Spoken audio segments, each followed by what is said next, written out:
हम पूछना चाहते हैं अशोक गहलोत मुख्यमंत्री साहब से।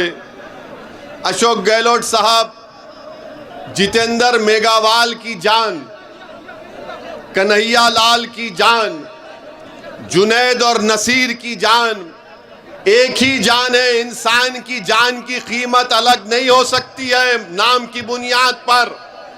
अगर कन्हैया लाल को 50 लाख रुपए दिए गए हैं तो जितेंद्र मेघवाल को भी 50 लाख दिए जाने चाहिए थे। अगर कन्हैया लाल को 50 लाख दिए गए थे तो जुनैद और नसीर को भी 50 लाख मिलने चाहिए। इंसान इंसान होता है। मजहब के नाम पर इंसान की जान की कीमत में कमी या बढ़ाई नहीं की जा सकती है। मैं राजस्थान के मुख्यमंत्री अशोक गहलोत साहब से कहता हूं कि यकीनन जिन्होंने कन्हैया लाल को मारा वो आतंकवादी थे, जिन्होंने जितेंद्र मेघवाल को मारा वो भी आतंकवादी है, जिन्होंने जुनैद और नसीर को मारा वो भी आतंकवादी है।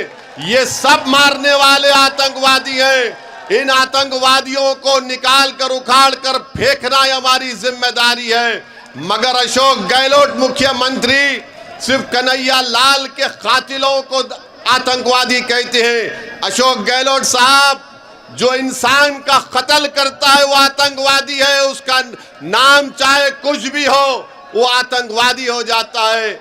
मगर राजस्थान के मुख्यमंत्री, आप देखिए कि जुनैद और नसीर को आप क्या देते हैं, 15 लाख देते हैं 3 स्कीम के तहत, और गवर्नमेंट की नौकरी नहीं दी जाती उनके पीड़ित परिवार को।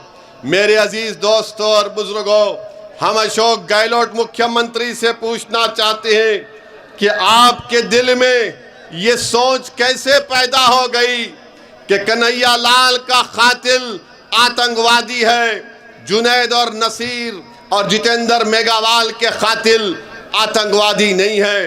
अशोक गहलोत, अपनी सोच को बदलो। तुम पूरे प्रदेश के मुख्यमंत्री हो, तुम्हारी नजर में सब बराबर होने चाहिए।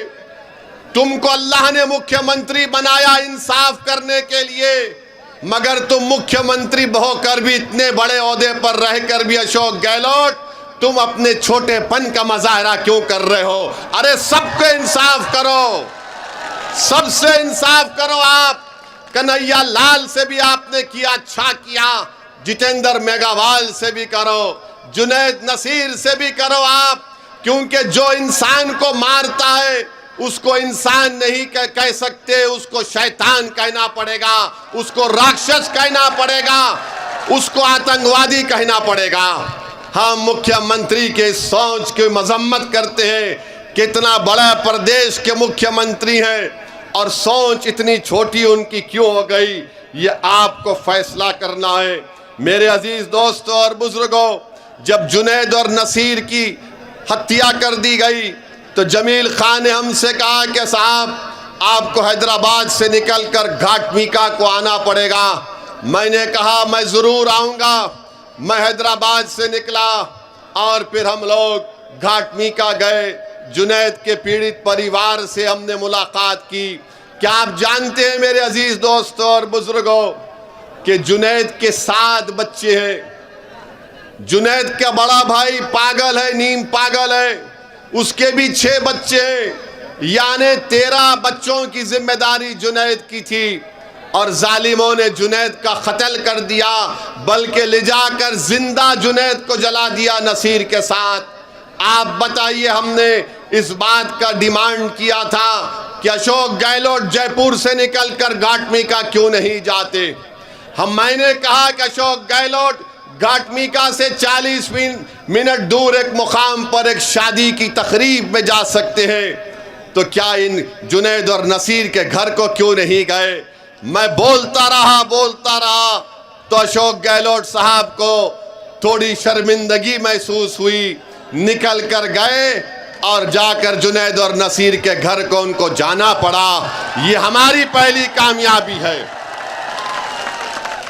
अगर आप अपना नेता पैदा कर लेंगे तो याद रखो, जुनैद और नसीर जैसी हत्याएं खत्म हो जाएगी और हर कोई आपसे डरेगा।